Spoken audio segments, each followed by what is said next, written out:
Telangana digital media association ప్రెసిడెంట్గా తాత్కాలికంగా ఒక 3 నెలల పాటుగా నన్ను ఎన్నుకున్నందుకు ధన్యవాదాలు.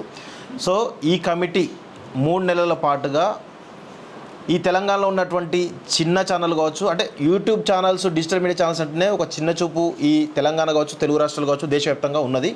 సో అందుకే దీనిలో పెద్ద ఛానళ్ళు, చిన్న ఛానల్ కాకుండా యూట్యూబ్ను నడిపేటువంటి ప్రతి ఛానల్ని కూడా ఈ తెలంగాణ వ్యాప్తంగా ఎన్ని ఛానల్ ఉన్నాయో అన్ని ఛానల్ కూడా మేము కోఆర్డినేట్ చేసుకొని ఈ అసోసియేషన్లో కలుపుకోవాలని చెప్పేసి ప్రస్తుతం తాత్కాలికంగా 3 నెలల పాటుగా ఈ కమిటీని ఎన్నుకోవడం జరిగింది.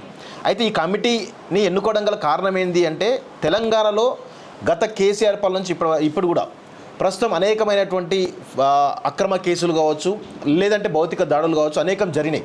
సో దీన్ని ఒక ఐక్యంగా ఖండించాలనేటువంటి ఒక ధోరణితోటి రీసెంట్గా జరిగినటువంటి చిత్రగుప్తు ఛానల్ నిర్వాహకులు ఎవరుతున్నారు గిరీష్ దారమోని గారి పైన జరిగినటువంటి భౌతిక దాడి ఏదైతుందో దానికి సంబంధించి మనంతా ఐక్యం కావాలన్నటువంటి ఒక ఉద్దేశంతో ఈరోజు తెలంగాణ డిజిటల్ మీడియా అసోసియేషన్ను ఏర్పాటు చేయడం జరిగింది.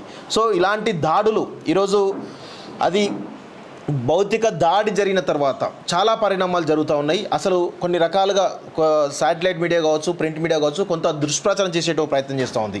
వీటన్నిటిని కూడా ఖండించడానికి మేము ఐక్యంగా ఉండాలి కాబట్టి ఒక ఐక్య వేదికను ఏర్పాటు చేసుకునే ఉద్దేశంతో ప్రస్తుతం తెలంగాణ డిజిటల్ మీడియా అసోసియేషన్ ఏర్పాటు చేయడం జరిగింది. దీని యొక్క ప్రధాన ఉద్దేశం ఏంటంటే, తెలంగాణ డిజిటల్ మీడియా అసోసియేషన్లో ఎవరైతే మెంబర్స్గా వస్తారో వారందరినీ కూడా ప్రస్తుతం మొదటి డిమాండ్గా ప్రభుత్వం ఖచ్చితంగా ఏ విధంగా అయితే శాటిలైట్ మీడియా కానీ ప్రింట్ మీడియాని ఏ విధంగా గుర్తించిందో, తెలంగాణలో ఉన్నటువంటి ఏవైతే డిజిటల్ మీడియా ఛానల్ అవుతున్నాయో వాటిని కూడా గుర్తించాలన్నటువంటి ఒక ప్రధానమైన డిమాండ్తో ముందుకు వస్తూ ఈ అసోసియేషన్ సంబంధించి మేము త్వరలో చాలా విధి విధానాలన్నీ కూడా కంప్లీట్ చేసుకొని ఏ విధంగా ముందుకు పోతుంది అనే కోణంలో 3 నెలల పాటుగా మేము కసరత్తు చేసుకోవడం జరుగుతుంది. ప్రధానమైనటువంటి ఈ ఛానల్ ఏవైతే ఉన్నాయో వాటిని ఎలా కాపాడుకోవాలి, వారిపైన దాడులు జరిగినప్పుడు ఏ విధంగా స్పందించాలి, ఏ విధంగా లీగల్గా ముందుకు పోవాలనే కోణంలో ఈ యొక్క అన్ని విధి విధానాలను 3 నెలల పాటుగా ఈ యొక్క కమిటీ ఏదైతుందో, తాత్కాలికంగా అడ్హా కమిటీ ఏదైతుందో ఆ కమిటీ కసరత్తు చేస్తుంది. దాంతోపాటు ఈ 3 నెలల కాలంలో తెలంగాణలో ఉన్నటువంటి సీరియస్గా, అంటే ఎవరైతే ఈ యూట్యూబ్ ఛానల్ నమ్ముకొని పనిచేస్తూ ఉన్నారో, నిర్వహిస్తూ ఉన్నారో వాళ్ళందరినీ కూడా కలుపుకొని ఒక భారీ ఎత్తున ఒక ఎలక్టెడ్ బాడీని 3 నెలల తర్వాత తీసుకురావాలన్నటువంటి ఒక ప్రధానమైన ఉద్దేశంతో ఈ యొక్క అడ్హా కమిటీని ఏర్పాటు చేయడం జరిగింది. ప్రధానంగా మేము ఈ యూట్యూబ్ ఛానల్ అన్నీ ఏవైతే డిజిటల్ మీడియా ఛానల్స్ ఏవైతే ఉన్నాయో ప్రధానంగా ఐక్యంగా మేము ఒకటే చెప్తా ఉన్నాం. దీనికి సంబంధించి గిరీష్ దారమోని గారి పైన భౌతిక దాడి ఏదైతే జరిగిందో, వారి ఆఫీస్ పైన 3 సార్లు దాడి జరిగింది. వారి ఇంటికి వచ్చి 100 మంది దాదాపుగా వారి కుటుంబ సభ్యులను భయపెట్టి ఒకానొక సమయంలో చంపుదామనేటువంటి ఒక ప్రయత్నం చేసిన క్రమంలో ఈ దాడి వెనకాల కేంద్ర హోంశాఖ సహాయ మంత్రి బండి సంజయ్ ఉన్నాడనేటువంటి అనుమానం చాలా బలంగా ఉన్నది. కాబట్టి వారు ఈ యొక్క ఘటన పైన స్పందించాలి. ఏ విధంగా మరి ఈ ఘటన వెనకాల మీరు ఉన్నారా, లేదంటే మీరు లేరా? ఎందుకంటే స్పష్టంగా మీ అనుచరులు ఈ దాడిలో పాల్గొన్నట్టుగా వీడియోలో చాలా స్పష్టంగా కనబడుతూ ఉంది. సో అందుకే ఈ ప్రధానమైన ఉద్దేశం ఏంటంటే, బండి సంజయ్ గారు ఈ యొక్క ఇష్యూ పైన స్పందించాలి. లేదంటే మాత్రం ఖచ్చితంగా ఒక వారం రోజుల తర్వాత మేము కూడా ఒక కార్యాచరణ తీసుకునే ముందుకు వెళ్తామని చెప్పేసి కూడా ఈ సందర్భంగా తెలంగాణ డిజిటల్ మీడియా అసోసియేషన్ తరఫున మేము కోరుతా ఉన్నాం.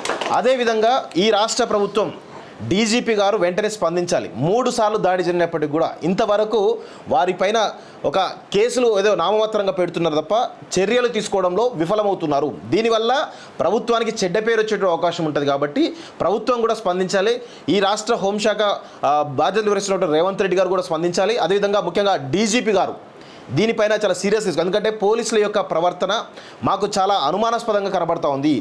డయల్ 100కు ఫోన్ చేసిన ప్రతిసారి కానీ, లేదంటే కన్సర్న్ SHOకు ఫోన్ చేసినట్టు ప్రతిసారి కానీ, బాధితులు ఎవరైతే ఈవెన్ గిరీష్ దారమోని కానీ వీరి కుటుంబ సభ్యులు ఫోన్ చేసిన ప్రతిసారి కానీ కొంత అలసత్వం ప్రదర్శించినటువంటి విషయంలో మాకు చాలా అనుమానాలు ఉన్నాయి. దీని వెనకాల మీరు కావాలని ఈ కేసులో నీరుగార్చే ప్రయత్నం చేస్తున్నట్టు ఒక బలమైనటువంటి అనుమానం లేదు. సో దీనిపైన డీజీపీ గారు కూడా కఠినమైన చర్యలు తీసుకునే విధంగా చొరవ చూపాలని చెప్పేసి కూడా ఈ కమిటీ ఏకపక్షంగా తీర్మానం చేయడం జరిగింది. దానికి సంబంధించి 2 వ్యక్తులు, ఇటు బండి సంజయ్ గారు కానీ లేదా డీజీపీ గారు కానీ స్పందించాలని చెప్పేసి కూడా ఈ కమిటీ డిమాండ్ చేస్తూ ఉంది.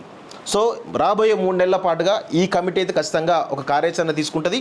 దాని ప్రకారం అసోసియేషన్ బలోపేతానికి కూడా చాలా పెద్ద ఎత్తున ప్రయత్నం చేస్తామని చెప్పేసి కూడా కోరుతాను. 3 నెలల తర్వాత ఒక ఎలక్టెడ్ బాడీ కూడా, ఫుల్ టైం ఎలక్టెడ్ బాడీ కూడా రావడానికి మా వంతు ప్రయత్నం మేమైతే చేస్తామని చెప్పేసి మరొకసారి కోరుతూ, నాకు ఈ అవకాశం ఇచ్చినటువంటి కమిటీ సభ్యులు ఎవరైతే ఉన్నారో అందరికీ కూడా ధన్యవాదాలు తెలుస్తూ